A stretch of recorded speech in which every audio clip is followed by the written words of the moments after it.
जहर वाली चाय से मर्डर किया गया है। कल मैंने आपको बताया था कि कैसे रविता ने अमित की हत्या की, सांप से 10 बार डसवाकर उससे पहले गला घोटा था। ऐसी ही आज एक और कहानी सामने आई है। दूसरी तस्वीर में आपको दिखाऊं, रेखा ने अपने पति की हत्या की चाय पिलाकर, वो भी जहर वाली चाय। अब अगली तस्वीर में दिखाऊं, ये पत्नी को आप देख रहे हैं, पति को जहर वाली चाय पिलाई, मरने के बाद देखिए रो रही है, रो भी रही है। तस्वीर आप देख रहे हैं, आरोपी पत्नी रो रही है पति की हत्या के बाद, जिससे समाज को, लोगों को लगे कि उसका इस हत्या में, पति की मौत में कोई हाथ नहीं।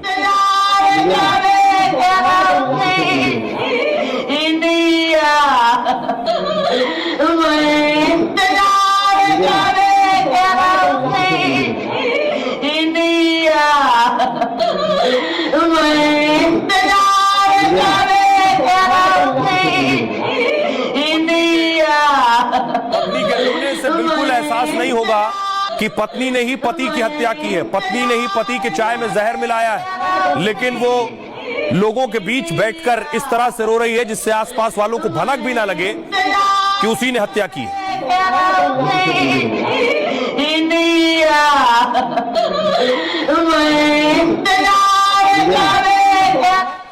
अब आपको दिखाऊं कि पुलिस तक ये जानकारी पहुंची, उसके बाद देखिए पुलिस ने पत्नी को अरेस्ट कर लिया है। वही पत्नी जो पति के शव के पास बैठकर बिलक बिलक कर रो रही थी। पुलिस ने पत्नी और उसके प्रेमी को गिरफ्तार किया है। अब आपको बताऊं कि ये जहर वाली चाय कैसे परोसी गई और कैसे हत्या हुई। बरेली में मेरठ के सौरभ हत्याकांड जैसी वारदात सामने आई।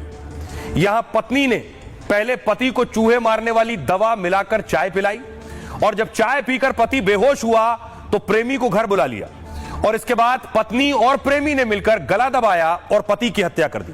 मर्डर को छिपाने के लिए पति की लाश फांसी के फंदे से लटका दी, जिससे पुलिस और पड़ोसियों को यह मामला आत्महत्या का लगे। मर्डर करने के बाद बॉयफ्रेंड को भगा दिया और जोर जोर से रोने लगी।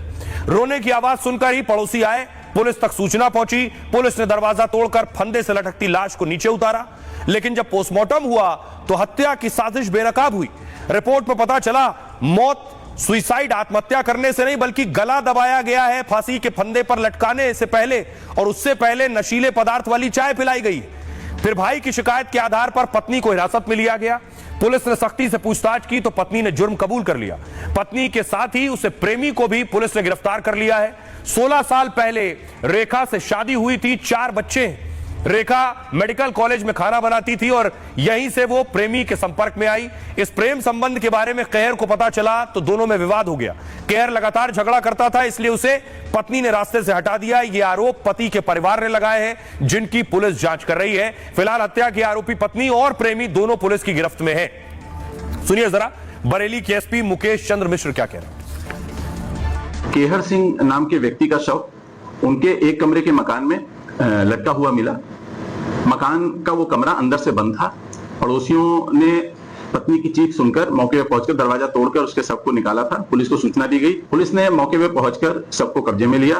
पंचायतनामा पोस्टमार्टम की कार्रवाई कराई गई, जिसमें मृत्यु का कारण एंटीमॉर्टम स्ट्रैंगुलेशन आया, यानी गला घोटने से मृत्यु का कारण स्पष्ट किया गया डॉक्टर के द्वारा। मृतक की पत्नी तथा उसके एक प्रेमी जिसका नाम पिंटू है, इनको नामजद करते हुए हत्या की तहरीर दी गई। इसमें विवेचना उपरांत दोनों अभियुक्तों को गिरफ्तार कर आज माननीय न्यायालय की वृक्षा में भेजा जा रहा है।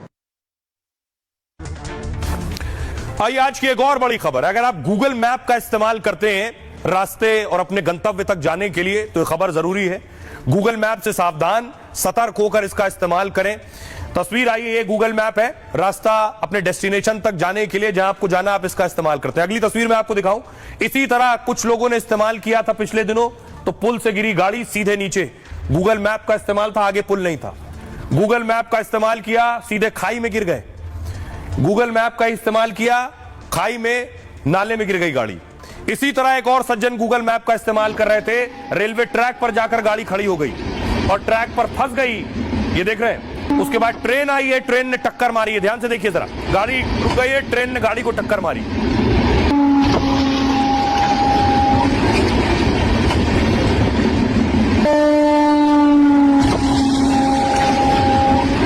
देख रहे हैं, गाड़ी खड़ी है, पीछे से ट्रेन आती है, जबरदस्त टक्कर, ये देखिए टक्कर मारती है और गाड़ी उड़ जाती है, दूसरी तरफ आकर गिरती है।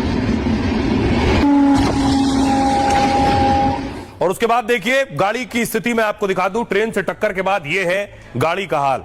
गाड़ी के परखच्चे उड़ चुके हैं, देख रहे हैं, गाड़ी का एक एक हिस्सा टूटकर अलग हो चुका है। अब आइए आपको बताऊं ये पूरा हादसा हुआ कैसे। झांसी में रेलवे ट्रैक पर हादसे का यह मामला है 16 अप्रैल का। बोलेरो कार में 3 लोग झांसी से ललितपुर के लिए जा रहे थे। देर रात का मामला था, इसलिए ड्राइवर ने गूगल मैप पर रास्ता लगा लिया। इसी दौरान रात 11:30 बजे गूगल मैप ने रेलवे ट्रैक पर तक पहुंचा दिया। अंधेरा ज्यादा होने से रेलवे ट्रैक पर दूर से आ रही ट्रेन नजर नहीं आई, वहीं गाड़ी खड़ी हो गई। ट्रेन के ड्राइवर ने कार को देखकर ब्रेक लगाया, लेकिन तब तक हादसा हो चुका था। हालांकि बोलेरो में सवार तीनों लोग टक्कर से पहले ही कार से कूद गए। ट्रेन की टक्कर से बोलेरो कार के परखच्चे उड़ गए और गनीमत रही सैकड़ों सवारियों से भरी ट्रेन सही सलामत रुक गई। इमरजेंसी ब्रेक लगाने पर ट्रेन के पलटने का खतरा बना रहता है। हादसे के बाद जीआरपी और आरपीएफ की टीम मौके पर पहुंची।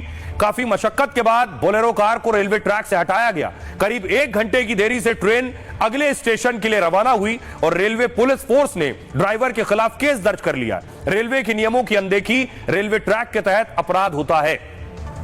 आइए आपको सुनवाता हूं झांसी रेलवे डिवीजन के पीआरओ क्या कह रहे हैं। देखिए, कल जो ग्वालियर से बनारस के लिए बुंदेलखंड एक्सप्रेस जा रही थी, इसमें मगरपुर के पास कैसी घटना संज्ञान में आई थी। तो इसमें जो बोलेरो वाले के खिलाफ जो रेलवे के द्वारा जो एक्शन लिए जाते हैं उसके खिलाफ विधिक कार्रवाई की जा रही है। वहां पर ऐसा कोई भी न तो गेट था और फिर भी वो ट्रैक के पास में आ गया, तो उसने टोटली ट्रेस